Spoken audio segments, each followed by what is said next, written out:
Setelah kita memiliki keahlian untuk membangun kesadaran relasi, yaitu membangun kepercayaan gitu ya, menanam kebaikan-kebaikan, membangun trust lah bersama orang lain, maka kita perlu menjadikan sebuah aksi nyata supaya betul-betul yang kita kerjakan itu bisa menjadi sebuah solusi, sebuah kolaborasi bersama orang lain. Nah, itulah kita akan bahas soal bagaimana kita bisa mengelola relasi, ya, relationship management, dan juga kita bisa menjadi seorang yang punya kemampuan social problem solving. Kita bahas di video kali ini.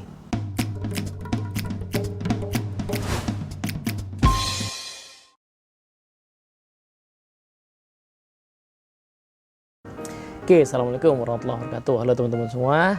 Ini adalah video terakhir ya yang akan membahas tentang meninjau ulang kecerdasan emosi.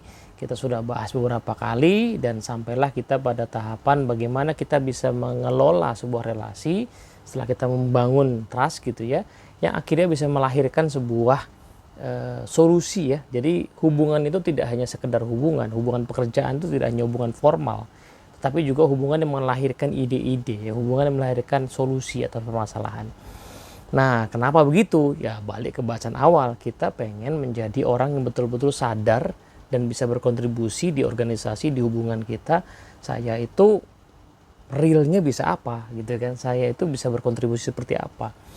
Nah, agak sedikit beda dengan bahasan pada saat kita bicara soal kesadaran diri ya.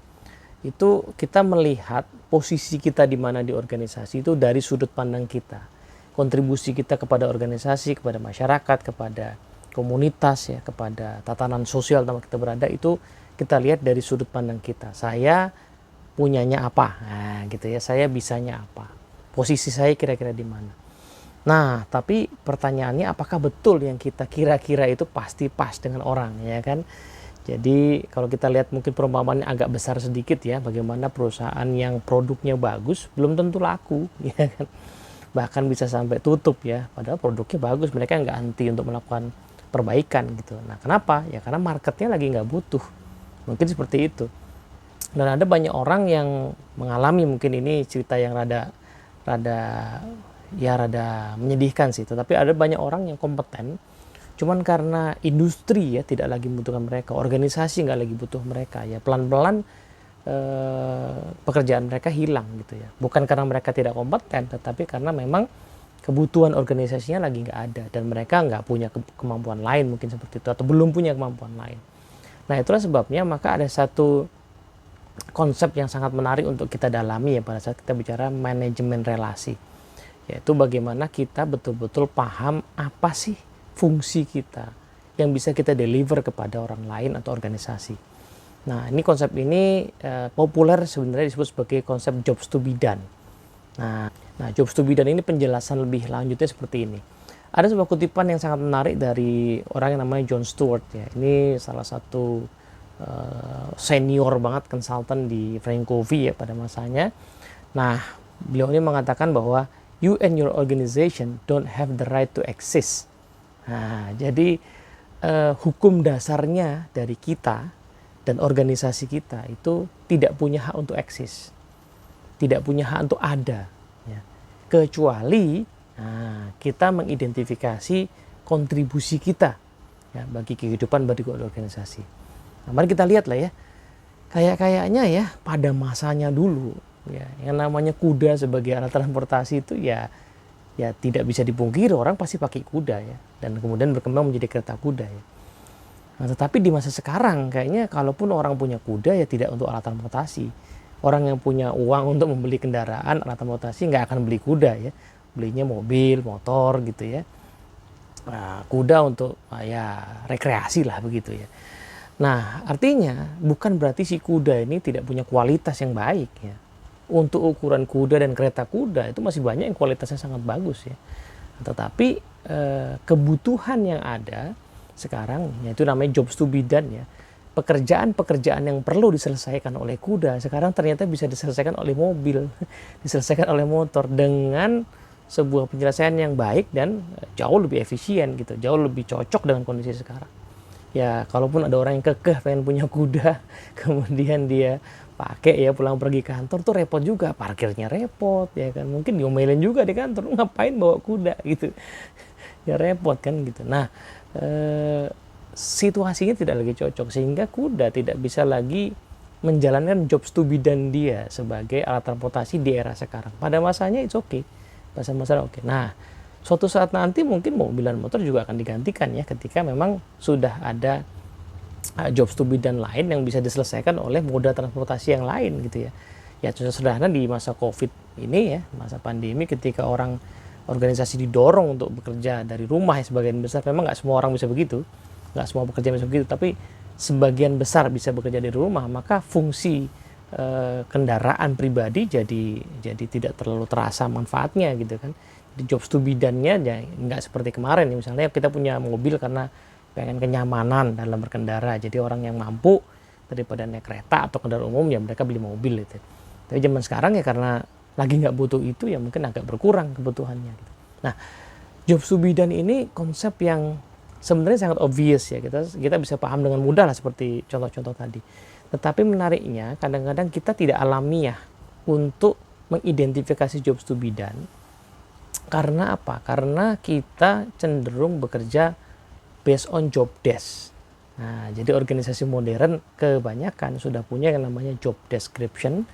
Itulah yang kemudian membatasi ya pemahaman kita akan apa yang disebut sebagai job to be done. Nah, job desk bedanya dengan job to be done itu adalah job desk itu relatif statis.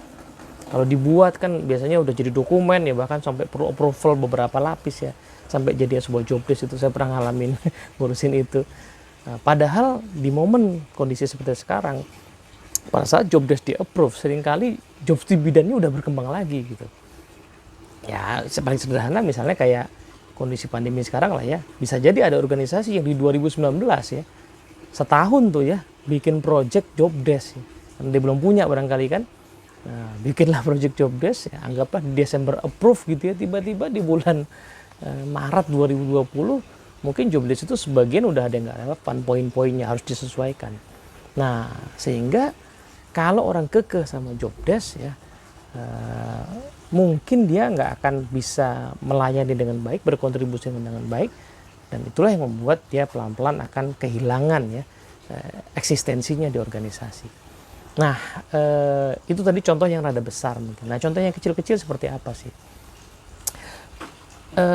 Misalnya ya, di organisasi selalu perlu ada pelaporan, selalu perlu ada data yang dipakai untuk ambil keputusan ya kan. Nah, kalau bicara job desk, maka pada masa sekarang kemarin ya sebelum pandemi ya kita akan melihat bahwa laporan itu perlu dibuat dalam bentuk kertas misalnya gitu ya, dalam bentuk hard copy misalnya, yang pelan-pelan ya, seiring waktu sudah tidak diperlukan lagi karena itu sudah bisa soft copy. Bahkan dengan berbagai teknologi ya, aplikasi yang lebih canggih bisa didesain laporan itu bukan cuma masalah di soft copy-kan ya, tapi dia kemudian bisa langsung diolah lebih lanjut ya, bisa langsung dibaca lebih lanjut ya dengan teknologi yang ada. Berkembangan lebih lanjut lagi, saking gedenya datanya ya misalnya, maka memang sudah nggak ngejar lagi kalau dikerjakan secara manual oleh orang ya, akan sangat membantu kalau kemudian bisa diotomatisasi. Itulah sebabnya banyak organisasi, kita lihat beritanya kemarin-kemarin ini, ada banyak fungsi-fungsi di sebuah bank misalnya yang kemudian hilang ya karena diotomatisasi ya. Itu sih kebetulan perubahannya tidak terlalu gonjang-ganjing karena memang sudah dipersiapkan ya. Tapi tidak bisa dipungkiri lagi ya, kebutuhan di zaman sekarang untuk lebih cepat sudah bisa diakomodir ya jobs to be done-nya oleh teknologi gitu. Di samping juga ternyata data itu perlu diolah lebih lanjut ya supaya jadi informasi, jadi knowledge, jadi wisdom gitu ya. Dan manusia lebih dibutuhkan untuk hal itu dibandingkan hanya mengolah secara manualnya saja, which is itu sudah bisa digantikan oleh mesin, oleh alat gitu, oleh software. Nah, disitulah maka kalau kita paham jobs to be done ini, maka kita bisa kemudian mengembangkan ya. Saya kalau gitu perlu kasih solusi apa nih? Nah, pekerjaan saya bikin report, tetapi sebenarnya report seperti apa yang dibutuhkan sekarang?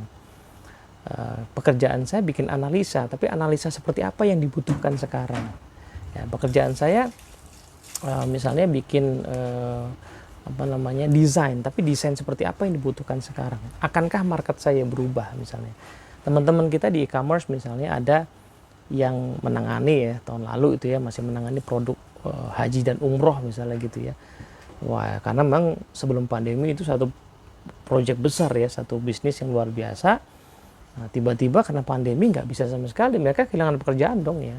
Tapi kalau dilihat-lihat sebenarnya ada kebutuhan lain ya, ada bisnis-bisnis yang growing ya, yang tidak disangka-sangka. Mereka cerita misalnya ternyata yoga mat itu meningkat penjualnya ya, alat-alat olahraga, mainan anak juga mungkin karena orang kekurangan kesempatan buat rekreasi keluar barangkali gitu ya. Jadi hal-hal yang bisa dilakukan di rumah jadi meningkat. Nah, orang-orang ini yang tadinya menangani haji umroh ini akan bisa tetap relevan kalau mereka kemudian memahami bahwa ada jobs to be done lain yang bisa di-deliver dengan kemampuan mereka. Nah, gitu. Nah, maka penting buat kita segera mengidentifikasi, ini realnya ya, relationship management, mengidentifikasi siapa sebenarnya pelanggan-pelanggan kita. Siapa pelanggan-pelanggan kita, orang yang bisa yang perlu kita layani atau yang possible untuk kita layani. Gitu. Nah, kebetulan misalnya di Dunamis ya, di pandemi ini kita baru menyadari bahwa begitu kita go online gitu dan kita pelan-pelan ya go online, kita improving terus, tiba-tiba kita menemukan potensi bahwa kita bisa menjangkau perusahaan-perusahaan organisasi di Indonesia Tengah dan Timur yang selama ini agak susah karena banyak kendala ya, kendala biaya misalnya gitu ya, harus menerbangkan konsultan dari Jakarta ke sana atau peserta dari sana ke Jakarta gitu ya, yang semua itu tiba-tiba bisa terpangkas ya, segala cost itu bisa terpangkas dengan online gitu. Dan kebetulan ya momentumnya berpihak juga, manusianya juga sudah terbiasa online gitu. Jadi kalau saya ingat-ingat di masa 2019-18 itu ada satu program yang kita desain, kemudian diberi follow up beberapa minggu. Nah, follow up-nya itu supaya efisien ya kita pakai Zoom gitu ya. Banyak yang protes tuh, wah repot ini mesti install ini itu gitu kan. Itu masa sebelum pandemi, tapi masa pandemi ini kan membuat orang di handphonenya sendiri sudah banyak gitu, ada aplikasi untuk video call dan sudah terbiasa ya mengatasi berbagai macam kesulitannya. Itu jadi possible gitu, kita jadi bisa punya pelanggan yang kita tadinya tidak bisa sentuh, tidak kita perhitungkan untuk sentuh gitu. Nah, dengan kondisi sekarang kita jadi punya jobs to be done baru ya untuk melayani mereka. Ya tentunya banyak tantangan, misalnya perbedaan waktu gitu ya, Wita sama Wit gitu ya. Kelas jam 8 di sana, jam 7 di sini ya. Kalau di Wita, kalau di Wit ya kelas jam 8 di sana, jam 6 di sini. Jadi kita harus memulai kelas pagi banget maksudnya ya, untuk bisa support mereka. Nah, itu adalah hal-hal yang ya bisa kita temukan ya seiring interaksi kita dengan pelanggan kita. Karena pada dasarnya pelanggan itu kalau kata Pak D atau Eyang Peter Drucker yaitu di-create ya. The purpose of the business is to create a customer. Jadi tujuan bisnis itu meng-create customer. Jadi mengidentifikasi siapa yang bisa jadi customer, kemudian meng-create ya. Dalam artian memahami kebutuhannya ya. Dalam istilah lain find struggling moment gitu ya. Apa sih kesulitan-kesulitan mereka? Kemudian mencoba untuk memahami lebih dalam, hear what customer don't say. Apa yang tidak mereka katakan tetapi sebenarnya mereka butuhkan. Gitu. Nah, itulah yang nanti membuat kita bisa merumuskan jobs to be done yang lebih clear ya. Karena bisa jadi solusinya bentuknya memang website. Tapi website yang kayak apa yang perlu kita buat? Solusinya tetap report, tapi report yang kayak apa yang kita buat? Solusinya sebuah produk ya, tapi produk seperti apa yang kita buat? Solusinya sebuah SOP, tapi SOP seperti apa yang kita buat gitu kan? Nah, solusinya sebuah layanan, tapi layanan seperti apa tepatnya yang spesifik dengan yang dibutuhkan oleh pelanggan kita yang mungkin tidak mereka katakan supaya mereka bisa mengatasi ya struggling moment yang mereka alami. Nah, itu sebenarnya adalah praktek real dari kecerdasan sosial ya, relationship management. Bagaimana kita bisa, kalau bahasa Jawanya tuh tumbuh ketemu tutup gitu ya. Mereka punya lubang dan kita punya penutupnya. Mereka punya wadah dan kita punya penutupnya. Mereka punya ruang kosong dan kita punya isinya gitu ya. Atau kebalikannya, mereka punya isi dan kita punya wadahnya gitu. Nah, itu menghendaki kecerdasan sosial, menghendaki kemampuan kita untuk mengenali, berempati, yang akhirnya bisa menjadi solusi atas kesulitan-kesulitan mereka. Nah, sampai di sini maka komplit lah ya, komplit lah. Kecerdasan emosi ternyata betul-betul merupakan satu praktek dasar ya dalam kehidupan sehari-hari, terutama di masa sekarang ketika kondisi berubah, karena dua sisi ini kalau kita lihat ya. Area self itu, self awareness, self management itu bicara soal kita mengerti betul ya, kita punyanya apa, bisanya apa. Nah, relationship awareness dan relationship management itu bicara soal orang butuhnya apa dan kita bisa ngasih kontribusi di mana.